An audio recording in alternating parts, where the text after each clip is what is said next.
just going to be talking about, there's a lot happening, especially at the end of last year, a lot changes coming into the SEO playing field at the beginning of this year. It's a little chaotic and a little wild. My goal today is to kind of take all of that chaos and make it feel a little bit more approachable, a little less scary. So that's what we're going to go into today. There's quite a lot to get to, so I'm going to push through here, but I'll be watching the chat, and certainly you can bring your questions at the end. For those of you who didn't see my previous webinar or haven't seen me before, my name is Liam, like I said. It's a quick background on me. I am a writer by nature. I'm a memoirist and a creative writer, but also do SEO writing. That's how I ended up in this industry way back in 2008. I'm old. I got my first job at a content agency. Didn't know what SEO or content was, but stuck with it for a long time. And then in 2019, I kind of stopped working in digital marketing agencies and started freelancing myself, or 2018 rather. And then for the last 2 years, I've been living as a digital nomad around the world. Have a bit of home base here in Boston now. And I provide coaching and training for SEO freelancers and mentorship for SEO freelancers or people who want to be SEO freelancers, and also for businesses that are looking to have someone help out managing their SEO content strategy. I do all that as well. Okay, so today is going to be a few things I'm going through. So first, I want to talk specifically about the big algorithm changes that have happened in the last few months. If you are working in SEO at all, you have definitely seen the impacts of these. So we're going to go through what we know about those. We're also going to talk about all the AI changes that are happening. That's the other big thing that's causing a lot of stress and anxiety right now. Talk about what Google and their business is doing with AI and how that can affect things.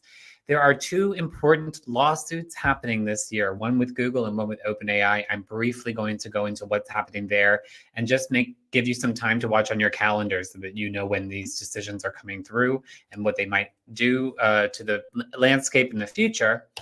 And finally, I'm going to take all of that information and I'm going to talk about exactly what I would recommend you do in the next 2 months to deal with all of this chaos and kind of come out on top. All right, so let's talk about the algorithm changes. So 2023 was a big year for algorithm changes, as anyone who's working in SEO will tell you. There actually weren't more updates this year than we normally would see. They were just more frequent. There were a lot of little updates happening. And then there were a few big ones that really caused a lot of turmoil. The biggest one came out in September. It kind of rolled out over the course of that month. That was the helpful content update, or HCU, as I'm sure a lot of you know all about. And then there was 2 more right after that. Normally we have some time to let the dust settle after a big algorithm update. Google didn't give us really time to catch our breath. So a lot of people were left reeling after these changes happened. There's also another one I want to mention. It's not kind of an official one, but calling it the Hidden Gems update that kind of fits in here into this picture at all. And I'll talk about what that is too.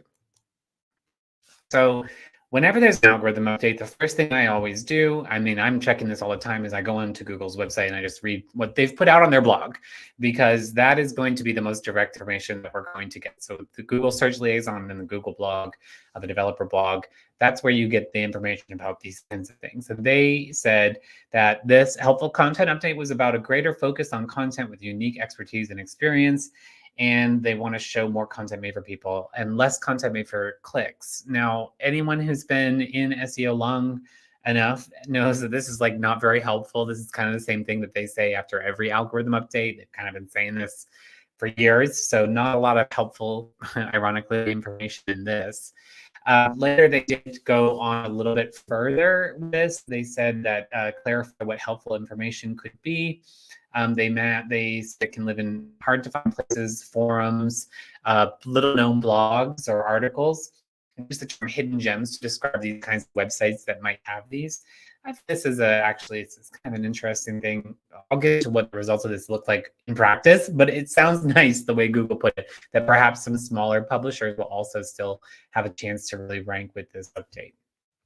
However, I think for a lot of people, it was not smooth sailing when this rolled out. This is an example of one of my clients and their 3 main competitors. And you can pretty much see that, there's always fluctuation in ranking visibility. But eventually things just really go haywire after the HCU updates come along and the core updates. and it has been unstable since. So there are a lot of people who are just feeling like the controls are shaking a little bit after these changes. And for searchers as well, anyone who's been using Google, which is probably everybody, has seen big changes as well in terms of what it looks like on the front page. So some of these, the big one, this has to do with hidden gems, is the rise of forum content, Reddit, Quora. You're not losing your mind. Those are way, way more prevalent in searches. And if you look at the visibility of some of these sites like Substack and Medium, Quora, Reddit, um, even LinkedIn Publishing, they are all, look at the visibility that they got toward the end of last year. That is not a coincidence. It's because they are appearing higher up in more searches. So we're seeing a ton of that going on. That's part of what they meant by those hidden gems. Now, of course, there are problems with this. I have issues with this. I love Reddit and myself personally, but it's full of misinformation. It's kind of not the best, not always the best results come from Reddit. So there's a lot of questions about this, but this is in response to AI, which I'll get into a little bit more. The next thing I want to talk about is also what's known as SGE. I'm sure people have heard about this as well. That stands for Search Generative Experience. It was what Google was calling its kind of first foray into AI search. And it was pretty scary for a while. This example that I'm showing you, this was like very early on. I started using it as soon as it came out. It's only in labs right now at the moment, so it's only in beta. But it really scared me when it came out because it just looked like it was going to eat up the entire first page. Search results were going to be, web results are going to be a thing of the past, and it was really scary. I didn't like it. There's a lot of pushback from people like me and people in the industry saying this feels a lot like you're taking our content and then regurgitating it and not sending any traffic to our website. There's a lot of really bad information coming into this as well. The SGE results were really poor in a lot of cases, and it was just a bad user experience because not everybody wanted it. So I'm going to get into this in a little bit here, but they are now pulling back on this. It seems there has been a rumor going around that they're canceling SGE, that they're never going to roll SGE out, that it's never going to come out of labs. That's not true. Google has said that that's not true. There are still going to be SGE results. My opinion, my guess from the outside, what happened here is that they were experimenting with it and they've kind of found a happier medium now.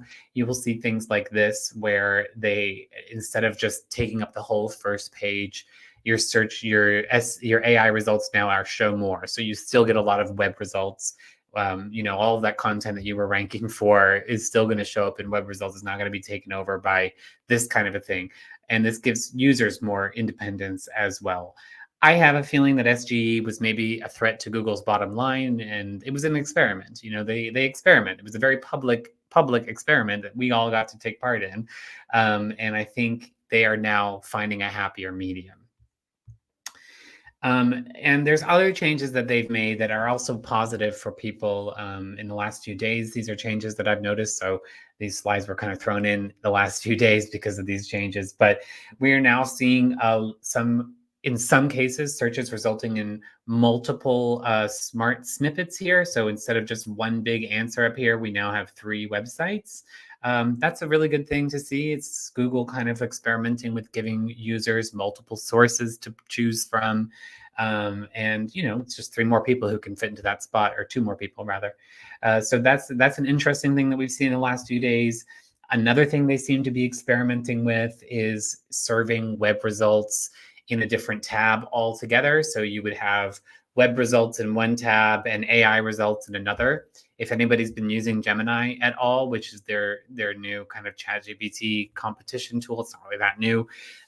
It already does this as well. In some cases, you have the option to choose between web results or an AI response. So it seems like Google was experimenting with how are we going to get AI in front of people? How are we going to be at the forefront of this AI kind of movement?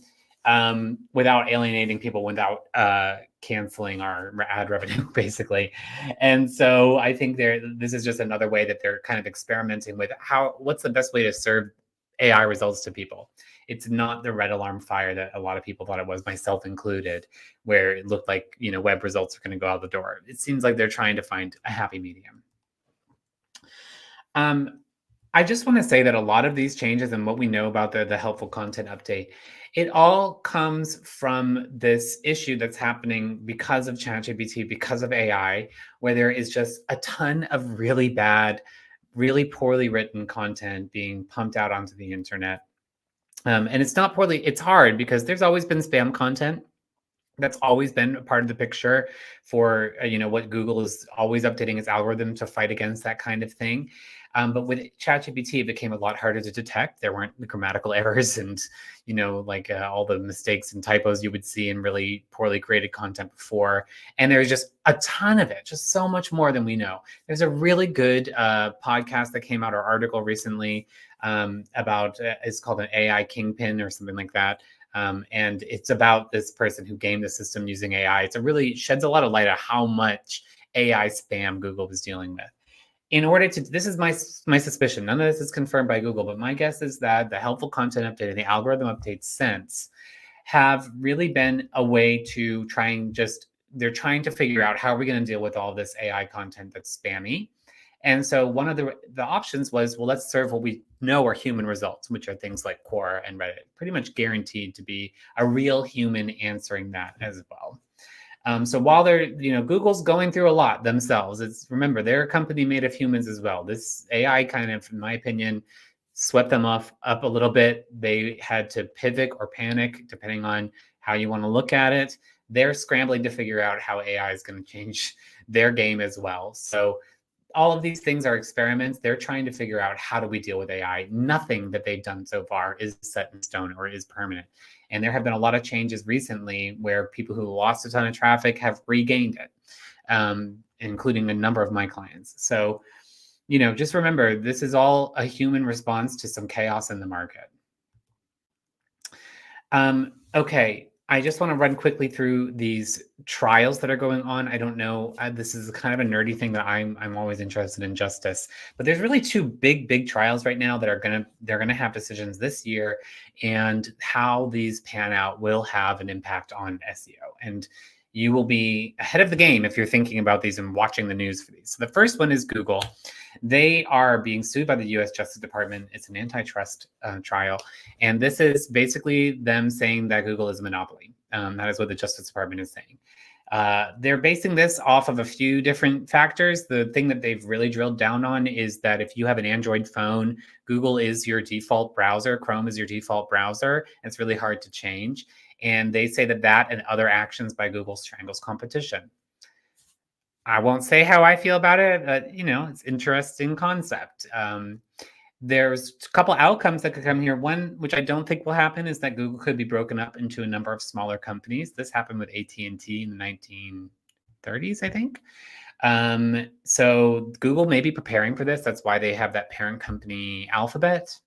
Don't know if that's true or not, but this could be one thing. They say you are too big, and we've got to find a way to break this up. More likely outcome, I think, is that won't happen, and that will send a very clear message to a lot of big businesses, including other search giants, including OpenAI, that the U.S. Justice Department has a very loose definition of monopoly, and that they can probably do more kinds of maybe some shady things. I don't know. So anyway, either outcome is going to have an impact. So this trial is over now, and we're just waiting for a decision. They just said sometime this year. So I would set up an alert if you're really nerdy about this kind of thing, or maybe follow me on social media, because I will be talking about it. Like I said, coming later this year. Okay, the other big trial happening right now is that the New York Times and OpenAI is suing OpenAI. You probably heard about this one, but basically what they are saying is that it's copyright infringement, that they used the New York Times content without permission to train their large language models, or ChatGPT. And for its part, OpenAI says that if it's not able to do that kind of thing, to scrape content and use it to train, it won't be able to operate. It's kind of a big deal. So, this is just one of many different things happening right now in an attempt to regulate and, normalize AI. All of these things mean that there are a lot of unknowns that things could change tomorrow. This is another trial that's going to happen this year. I know I'm trying to provide comfort, but what I want to say is, like, don't think, if you're anxious about AI right now, remember that there are people and court cases right now trying to figure out how to regulate this and make it not so harmful. And it's important to be watching these and to make your voice known about them and to share this kind of news with people so that more people are thinking about this kind of thing if you have anxiety about AI like I do. Okay, so like I was saying, through all of this chaos and confusion, a lot of things happen, and it's really dangerous out there if you're trying to figure out what's true and what's not. I want to give you some guidance here. So first things first, when all this was happening, people really freaked out, especially with the big algorithm updates. These are just some screenshots I pulled off of Reddit from the last few months of people just talking about how SEO is dead, it's all over, it's all going to be bad. I have to fire everybody on my team. Listen, there's some not great stuff that happened in here, and I also have a tendency to sometimes go to extremes when things are not going well. I'm now been in this industry 20 years. I've watched Google die like 4 or 5 different times. It just keeps coming back. And so, anybody talking in extremes is probably in their feelings and not thinking as clearly as they could. So just, that's one thing to keep in mind. Don't buy into the panic. Because people really do want answers. That's why they are freaking out. And, when things are unknown, it's very uncomfortable. And so people just really want answers, and they will do a lot to get answers. I saw a lot of people over the last few months running these little micro experiments, and then they would share the results of these micro experiments, and then those would go viral. And then the next thing you know, there would just be people making up stuff on Reddit, and there'd be all these rumors flying around, and it was impossible to know what was true. And it was impossible, you'd hear Google said this, no, they didn't, yes, they did. It's really confusing. And if you listen on Twitter or Reddit, it's going to be even more confusing. I recommend you stick to sources that actually have journalists and professionals writing for them. Obviously, I've got to call out Serpstat here. They've got people like me on, so it's trustworthy. But Search Engine Watch, Moz, Search Engine Journal, all great resources for you. And then if you are on X, I recommend following Google Search Liaison. That's the most direct information you can get from Google itself. And of course, the best place to get information, in my opinion, is to join my mailing list. I do weekly emails about SEO and, lots of information, lots of freebies and stuff. So if you want to join my mailing list, you can scan that QR code, or you can just go to bit.ly, that bit.ly address there. And this will be back in a moment. So now what do we do? Now that we know what's not known and, the known unknowns, that kind of thing, how do we actually operate and move forward with our strategy? So the first thing I always say whenever there's chaos like this, and this happens every year, it seems like last year was way more chaotic than normal, but there's always chaos in the SEO industry. And I just want to remind people, this is what I say to my clients. SEO is not just about bringing traffic to your website. Like, in an elevator pitch, and maybe that's what you say, or like if you're explaining it at a cocktail party. But there's so much more to it than that. I mean, SEO is actually about making your site user-friendly. That's the main thing with technical SEO. It's not just arbitrary stuff. When you are cleaning up a website from a technical SEO standpoint, you are making it a better place for people to exist online. So what you are doing is just making your website making it easier for people to access you. That's what's at the heart of every SEO action. You're also, the content you create for SEO, obviously it has a purpose to drive traffic, but it's also there to demonstrate your expertise and to build trust. That is really hard to do if you're not creating content. And if you are creating content, you may as well be optimizing it for SEO. It's also about capturing attention and increasing engagement. You don't want people to come to your website and navigate away. That's not what SEO is for. So if you have SEO clients, if you're a freelancer like me, or if you have a boss that you're trying to convince to stick with SEO, make sure you're always highlighting these aspects of SEO. A lot of people just get in the traffic numbers moment and they don't think about the other pieces of value. Of course, bringing traffic is part of it, but all these other things go in. I also want to remind you that Google needs humans. As I said, they are anxious and skeptical about AI themselves. They're worried about it. This response that you're seeing from Google feels messy because it is messy. They were not prepared for ChatGPT to come out. Nobody was. Of course, they they anticipated AI coming, but I don't think anybody saw it coming in a 24-hour experience, like that, except for the people who did it. So they are anxious about it. They're not sure how it's going to affect their business model. And a lot of what we're watching right now is them trying to figure that out in a very public way. And they are very open about wanting human generated content. They have been very clear about that. They say you can use AI to generate your content, but it has to have a human editing it and a human experience written into it. So they are very open about that. If that is at the core of your strategy, which it is for all of my clients, then the dust will settle in your favor.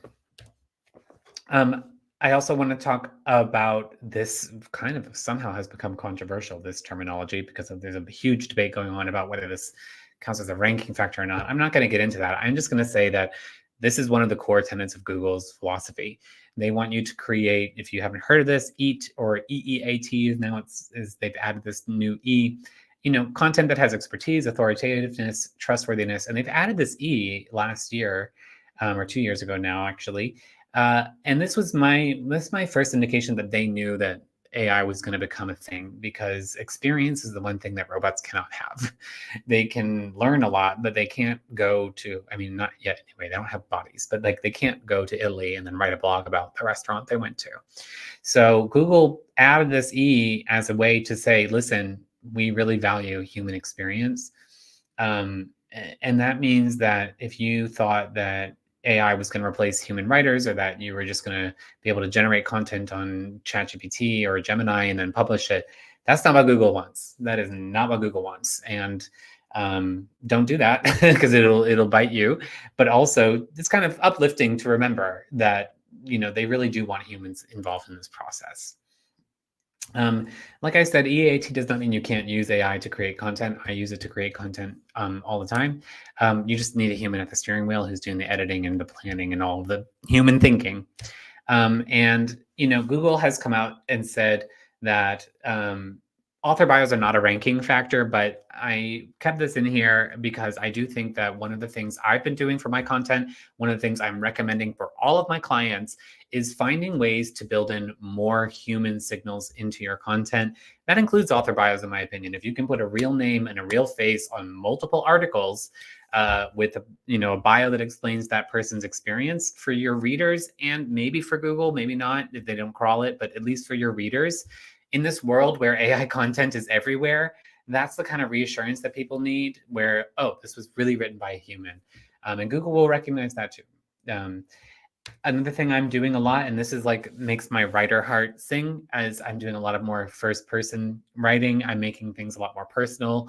I'm telling jokes in the content that I'm creating. I've really abandoned a lot of what I might consider the kind of colder, more optimized style, even though I always try to make everything I write engaging.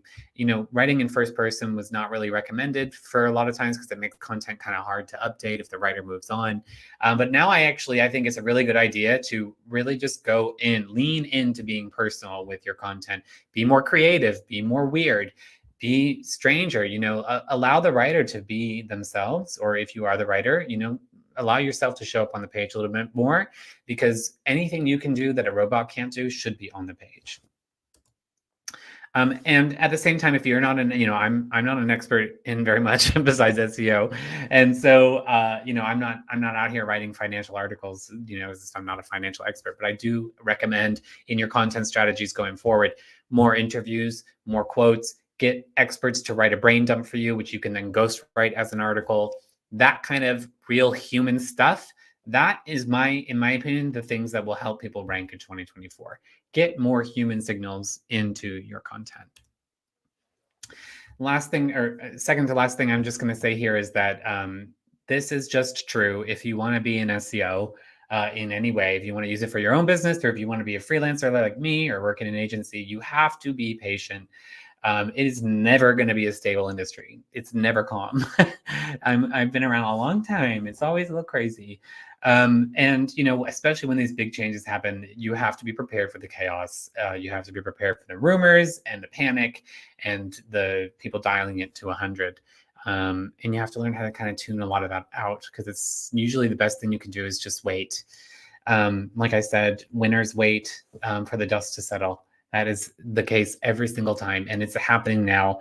I didn't make any huge, enormous changes to my clients' sites, even after they lost traffic. I just kept doing the main things that we always do, which is create high value, quality content and keep their site nice and clean and functional.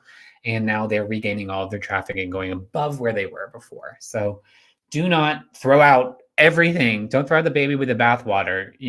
Make little adjustments, run little experiments, try new things based on what Google tells you, but don't make any big conclusions until the dust has settled, which is kind of happening now. Last thing I'm going to say, remember, I always say this, I should probably just get it tattooed on my body at this point. So the S in SEO does not stand for Google, it stands for search. And search is way more than Google these days. Obviously, Google still has a huge share. I'm not going to deny that, but Bing actually is growing. It had the biggest growth since its existence in the last few months. It's still way behind Google, but with I think they actually did a better job kind of embracing AI and rolling out AI, and that has paid off. TikTok and Amazon, we all know that younger people especially, but for product searches, people use Amazon. TikTok is also now showing up in a lot of the AI generated results and some of the SGE results. They're featuring TikTok and YouTube.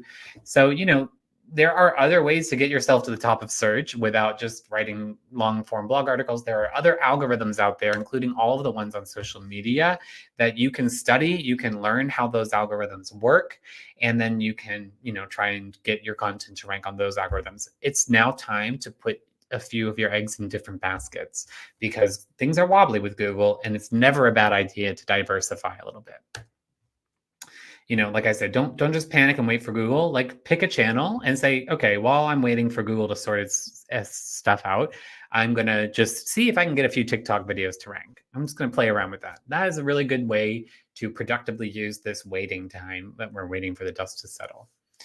And lastly, remember that now more than ever with these HCU updates, getting your content in front of the right people is a huge part of the SEO job.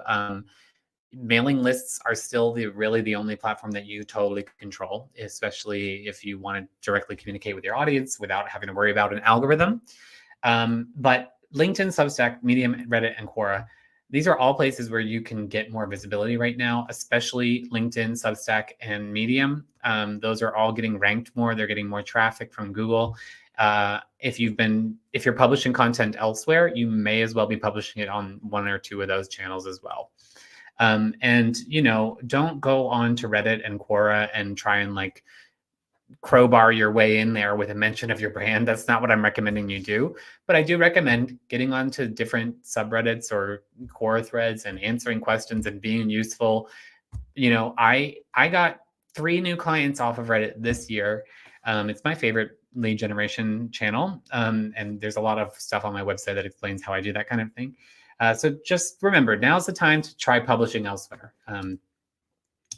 Same thing with using groups and partnerships. I really recommend using Apollo.io. It's a free tool to help you find people who you can collaborate with. Also great for finding leads, and LinkedIn, of course. And I actually use AI to find partnerships. I'll go onto AI and say, give me a list of websites and blogs that talk to freelancers, because that's who I like to talk to a lot of the time. And I'll also tell ChatGPT, give me their name, the name of the contact, and the best email address. And it's not always right. It's not always perfect, but it gives me a list of people to start building partnerships with. And then I do things like I'm doing right now. I partner with, people at Serpstat or wherever, and I get to talk to people about my passion. And, here I am getting my content in front of people directly. It's a form of search. And, when you are seeking out these kinds of people, I always just recommend don't just go in with a pitch and say, hey, I want to be on your podcast, but try to warm yourself up, comment on their stuff, set an alert to go off every time they post something on LinkedIn and make a comment that's thoughtful. That's going to be a far better approach. Last, just to wrap up, I know everything right now is kind of chaotic and overwhelming. I feel it too. And I've been around a long time, and this really threw me for a loop, but panic is not going to really help anybody. Patience is actually the key to success. Use this as an opportunity to explore search beyond the realm of Google.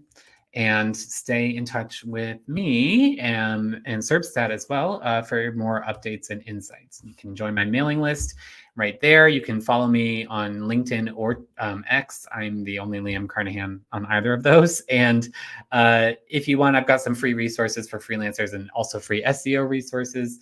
It's a great way to get on my mailing list if you're planning on doing that anyway. Get yourself a freebie first. And yeah, that is it.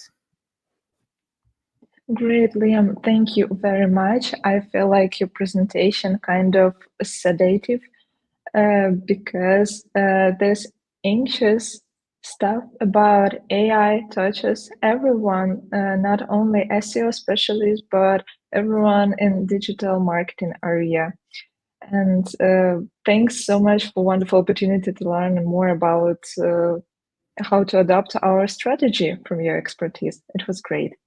My pleasure. Guys, one thing from me, to implement the knowledge that Liam shared with us today, you can always rely on Serpstat. Multitasking help analyze website and companies, research backlinks, analyze and group keywords to optimize content, automate technical website audits, and position tracking in organic and paid searches. I guess you all need this. So check out all these tools with our promo code 2024 forecast.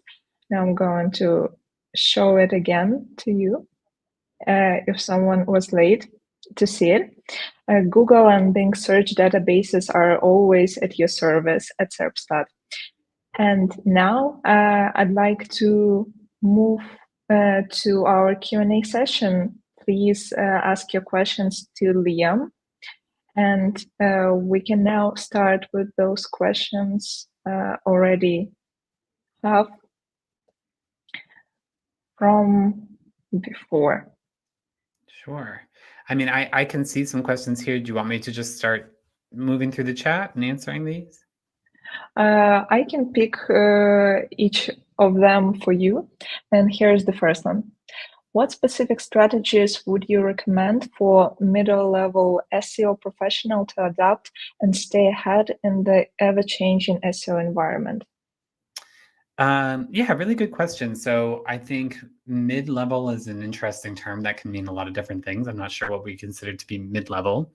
If I were to recommend getting into something right now, I mean, I'm always a huge content advocate. I think that is the core of any good SEO strategy is content creation. So if you enjoy writing, or you are a good writer, learning how to write high quality content with the use of ChatGPT is probably a really valuable skill right now. Even learning how to become what I might call an AI editor, someone who can take AI generated content and make it more human. Those are kind of new skills that I think are going to be more and more valuable. Also, there's no shortage of need for people who know how to do technical auditing, and that really has not changed with these new updates. Many businesses really need people who understand how to look at a website, determine what the issues are with technical side of things, and then fix those issues. And it's my favorite service to deliver. It's like, I call it the gateway drug for SEO, because people really need that as the first step in their SEO strategies typically. And knowing how to do that, it's really valuable skill. And if you're managing SEO in-house, that's the kind of thing that will always be coming up. There will always be some sort of technical issue. And if you know how to fix those kinds of things or how to find those kinds of technical issues and address them, you're going to be a valuable employee. Great. Let's move to the next one. I'll randomize them. Thanks, Liam. And about generative AI system, do you combine them with your writing to produce content or brainstorm ideas? What is your feedback in that sense, say about Gemini and ChatGPT? I'm so glad you asked, Andre. If anybody's on my Twitter right now, you'll see my latest tweet was exactly about this question, because I have been testing Gemini the last few days. So if you go onto my blog, you will see I have a blog up there that's called AI for Freelancers, and it really runs through in depth all of the ways that I use ChatGPT in my work for content creation, as well as all the other things I do to run a freelance business. When it comes to content creation, I have been using Gemini. I pay for ChatGPT 4, and I have my ChatGPT 4 trained very well. If you're not using ChatGPT 4, you are able to go into the back end and give it long-term instructions that it remembers all the time. So for mine, I went in there and I told it, these are my normal clients. These are the subjects that I write about. I didn't give them my clients' names, but like, I have a business that's about this. I have a business that's about that. I told it, I like it when you ask me questions. I like it when you give me feedback. And being able to give ChatGPT that kind of tailored experience, it now really does feel like an assistant. And it talks to me the way that I want it to talk to me. And it is able to write like me a lot better. It's still not me. And there's never been anything I've written on ChatGPT that I've not edited in some way. Normally, what I will use it for in terms of work is finding, I'll come to it and I'll say, I'm writing this content piece. It's about this. Here's my main ideas. Can you help me organize this into a outline? And then I'll write more or less all of it. And then I'll say, I'm struggling with this part. Can you help me write this? Or can you rewrite this paragraph for me? I also use ChatGPT to update old articles, because that's a huge part of SEO, is finding old content and giving it new life. In order to do that, there's a bunch of things you need to do. You can't just publish it with a new date. You have to rewrite content. So I'll often send it an old piece of content and say, hey, can you give me some ideas on what could I add, or how could I change this? And just use it kind of like, I'm a freelancer, I work alone. And I don't have colleagues to bounce ideas around with. So for me, it kind of is like, I think of it like a really smart assistant who's really green as well. And so I find ChatGPT to be better than Gemini at the moment, because I can customize ChatGPT much better. I feel you so much. I can see the similarities between SEO stuff and digital marketing prompts and psychotherapy questions to ChatGPT. And of course, when they give you some basic advices, it may be good, but it's better work when it more sounds like human and it feels you and analyze what you were talking about previously. And it works in all areas, not only in personal things, I guess. Yeah, it does. I mean, I use it, like you said, I use it for marketing my own business, for finding opportunities. I use it for reviewing my creative writing. I use it for cooking. Like it's really is, the more you use it, and especially ChatGPT 4, since you can make bots, it's much, much better tool. Yes, I also use it for generating things to talk about with my friends, because I feel I lost a connection with them during work online. Oh my God, COVID made a lot of differences in our talking possibilities. Yeah, for sure. Let's move to the next question. How can copywriters collaborate with UX UI professionals to create content that not only meets SEO requirements, but also enhances the overall website experience for visitors? Oh boy, do we have another hour? I think one of my longest running feelings about SEO is that I cannot believe how many web developers and web designers there are out there in the world who don't understand a thing about SEO. And I can't believe in 2024 that's still a problem, but it really is. And in some ways it's good. It keeps me in business, because then I have to go in and untangle all of the problems that these people set up. So how can you collaborate? So I would highly recommend going into groups on like Slack. I'm part of a few different digital marketing groups, or just going onto LinkedIn. I publish stuff on LinkedIn all the time, but you want to start networking and be specific. Look, I'm looking, I often will go onto LinkedIn and I'll say, I'm looking for a web developer who understands SEO. Can you please tag your favorite web developer, your favorite UX designer, your favorite graphic designer? And then once you find a few people who you trust, you can offer, kind of mutual work together. Like you can offer them as a perk. If you're a freelancer, you can say, hey, I'm a freelance copywriter. I have a partner, or a colleague that does graphic design. If you want, I can add X amount onto my retainer and we can use them, or you could just white label their services. At the same time, you can use them on different projects that you're, like if you have kind of a retainer in free reign, you could just have a graphic designer that you have on hand, or UX designer, and say, hey, every time I get a technical audit, I'm going to give you 10%, and I'd like you to fix all of the things that I uncover in the tech audit, that kind of thing. So the first step is you got to find people who you understand, who at least either understand SEO or are willing to learn with you, or copywriting, and the value of copywriting, and then develop those relationships and then carry them with you. I have like a little pod of freelancers that I love and trust, and they all do different things that are kind of related to what I do, but not exactly what I do. And we all share leads together. I swear we've been passing the same like $2,000 around for 10 years, but it is really helpful. Great. The next question is, as SEO professionals, we often focus on Google, but how do you see the role of alternative search engines or platforms gaining prominence in the SEO landscape? And should business diversify their optimization efforts beyond Google? So yes, definitely. And I think I touched on this in the presentation, but I always remind people that, Google is far more than or search is far more than just Google. And Google does have the majority. So you have to be playing the Google game still. And that's probably going to be the case for a number of years. And it's also not possible to unless you have a huge team, to optimize for every single channel that's out there. But I would recommend that you should be optimizing, for me, for my business, it's Google. I do SEO work, I do LinkedIn, and I do X. And I'm actually thinking of ditching that and going over to TikTok just out of curiosity. So, I would recommend, like, if you're a small team, pick 2-3 channels that you can really get to know well, and try to diversify. I think one thing that we learned from ChatGPT and AI is that things can change really quickly.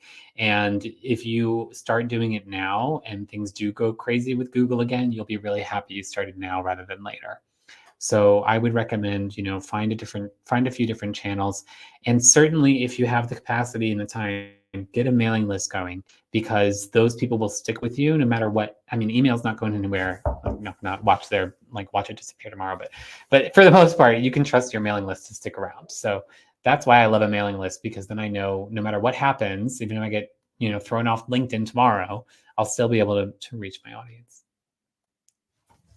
Maybe that's why I'm still posting on Threads and hoping that one day it will be a useful platform that I already warmed up. Yeah, I think there's a chance of that, especially if Elon Musk keeps doing crazy stuff with X. Yes, and we have the last question. So, could you share some insights on the potential impact of emerging technologies such as voice search and visual search on SEO strategies, and how businesses can prepare for these advancements? Yeah, that's a really good question. So I'll kind of talk about both of those technologies. So voice search has been around now for quite some time. And we know that a lot of what voice search relates to when it comes to Google and other platforms like Amazon too, is we see those rich snippets. So basically, if you are like the rich snippet at the top of the page, odds are somebody Googles that with voice search, or somebody searches Siri or Amazon or what's her name, Alexa, that whoever is up there near the top is going to get their content read as well. Same thing with Gemini. I actually went on to Gemini yesterday, and I have a client that's a financial advisor for small businesses, and I just typed into Gemini, who are the top accountants for small business. I was so happy that my business showed up first, the one that I work on. And the reason, I believe, is because, and I did this incognito in a different email, so it wasn't like they knew I liked that website. Maybe they do, but I believe that they pulled snippets from my website from different pages. So it's again down to, a lot of times, the text that's on your page. How readable is it? How well written is it? How high quality is it? How well does it directly answer the search queries that are being asked in that realm? That has been the game for a long time, and that is all applicable to any textual content, and voice search. Now, you asked about visual search. That's a really interesting question, especially when we see Apple coming out with that like kind of crazy technology. What's it called? The Apple Pro, Vision Pro. I haven't tried it. But the other thing is, AI can see, basically. I mean, you can submit a picture of your fridge to ChatGPT and it will tell you what ingredients you need to make dinner. So making sure that you are optimizing your images as best you can by adding metadata to them. That is what we currently do in order to help Google understand different images. But as it's able to see and as it's able to understand more, having more images is going to be valuable. I'm not saying you want to have a ton of images on every blog and just fill them with images, but remember that Google's going to get better at being able to see. So having imagery, not only is that good for users, people like images, they break up text, they make things easier to understand, they add texture to articles. If it's good for humans, it's probably good for search. So don't shy away from imagery. Don't shy away from working with designers and graphic people. Add that in because it is going to be more and more part of the equation. Great, and we're done with all our questions. Liam, thank you a lot for making hard things simple to understand, and thank you for being with us today and for sharing a lot of insightful things.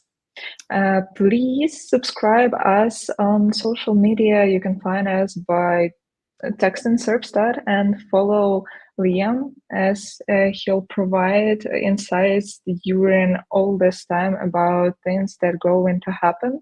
I don't know what, but I'm expecting to read about it on Liam's account.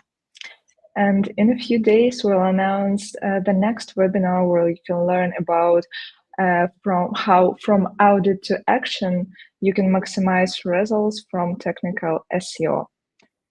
And have a good day and adapt your digital marketing strategy as best as you can. That's all that I can wish you. Thank you so much for having me. It was great. And I hope to interact with all of you on social media. Yes. See you later. Bye. Bye-bye.